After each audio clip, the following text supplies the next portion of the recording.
Welcome everyone, my name is Fist Truck, and through extensive research I present to you the definitive list as to why Ninja Gaiden Black was made by assholes. But before we get into that, I'd like to thank today's sponsor, the subscribe button. Don't be an asshole like the people who made this game.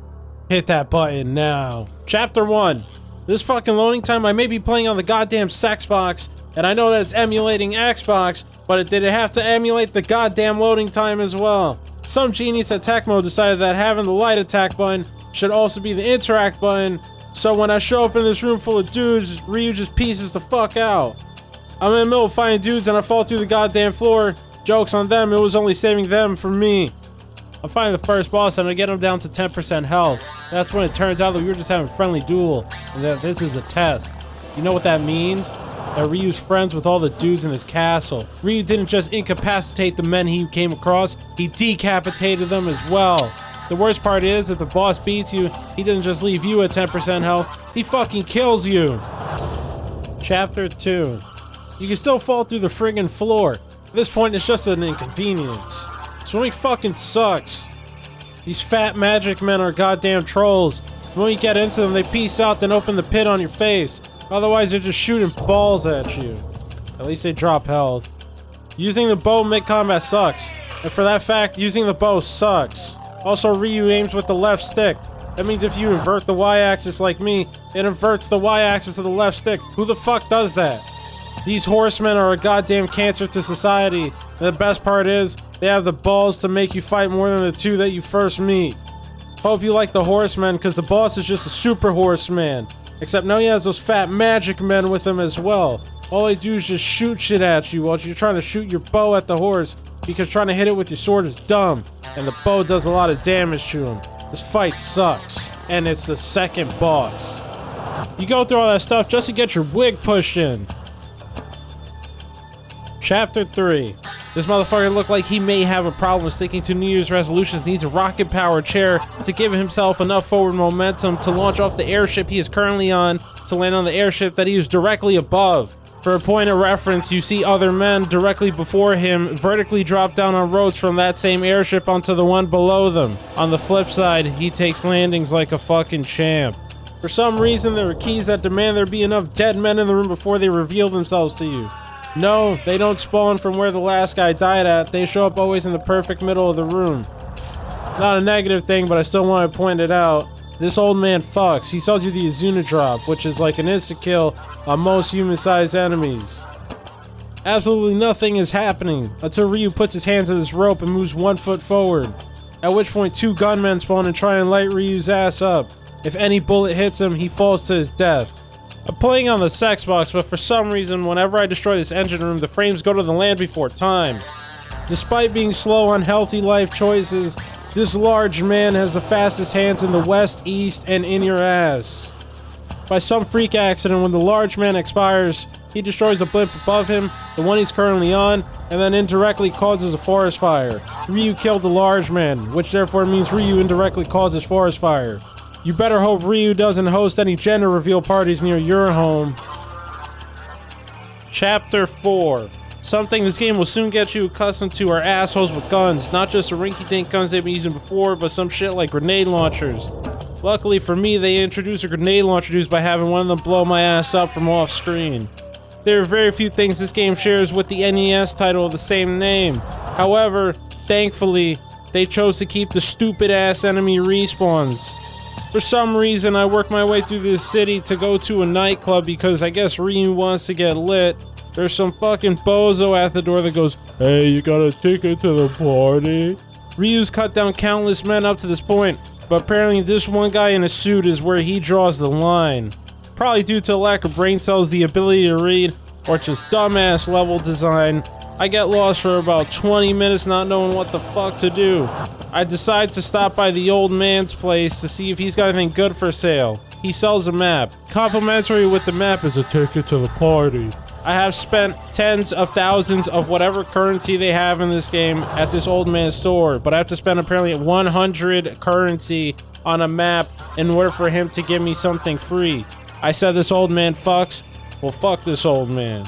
I finally got my ticket. Ryu's about to get litty on a Tuesday, but guess what? It didn't matter because where Ryu drew the line, Jurassic Park didn't.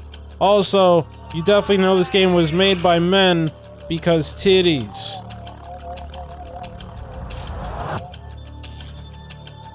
Chapter 5.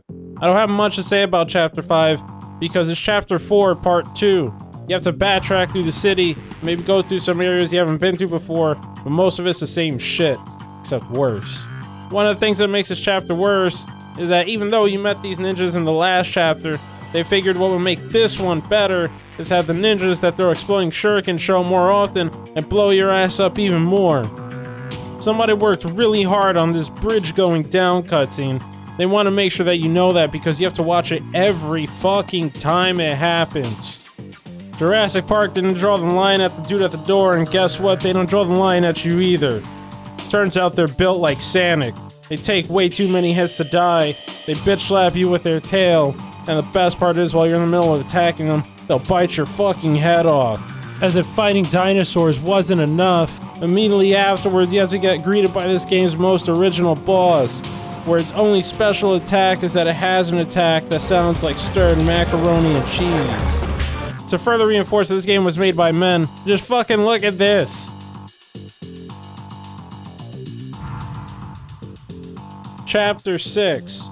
I don't know if it's just me, but these teleport guys absolutely toss my salad after every single time they teleport. Congrats, you just fought your way through a room of dudes. Annoying dudes.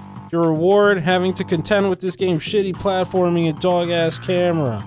See that treasure chest in front of you and beside you? Hope you signed a pact with Satan himself, because you'll be missing every jump otherwise. Remember that whole thing about the camera?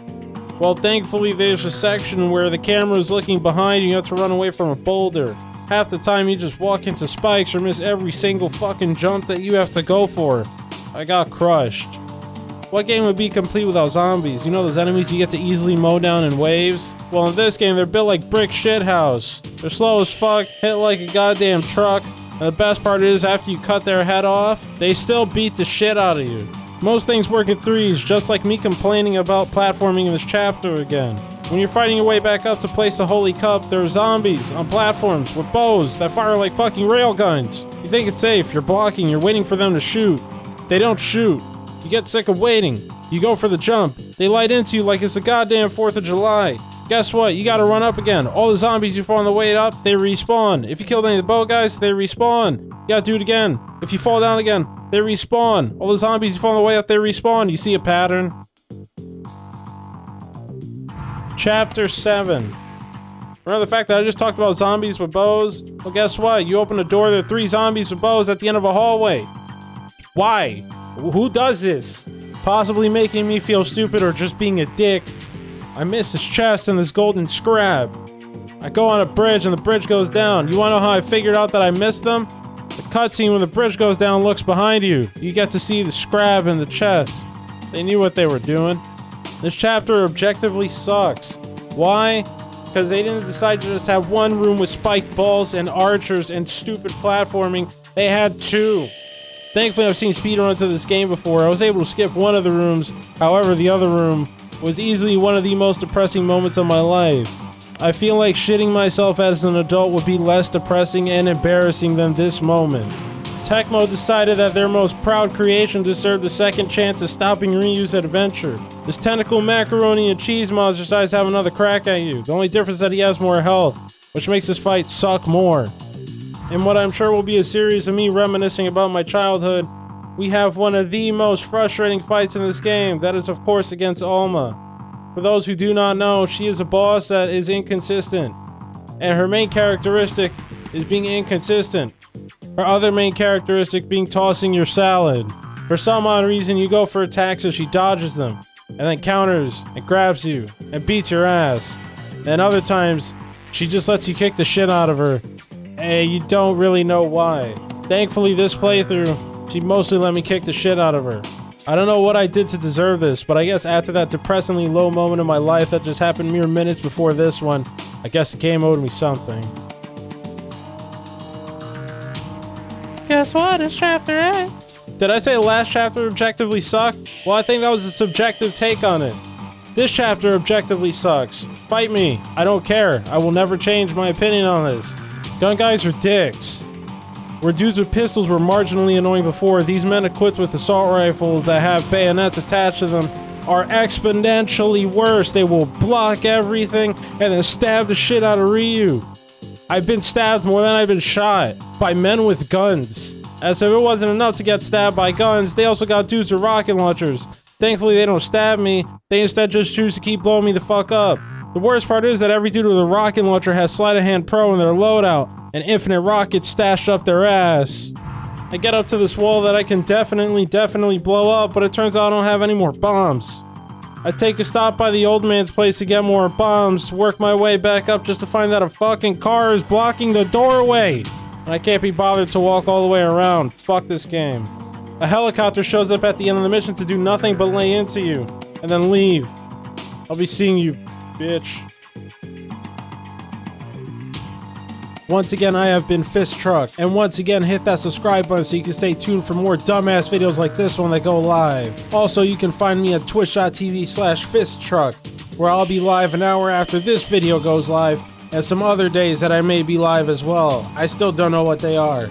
Otherwise, thank you for watching. Once again, have a good one.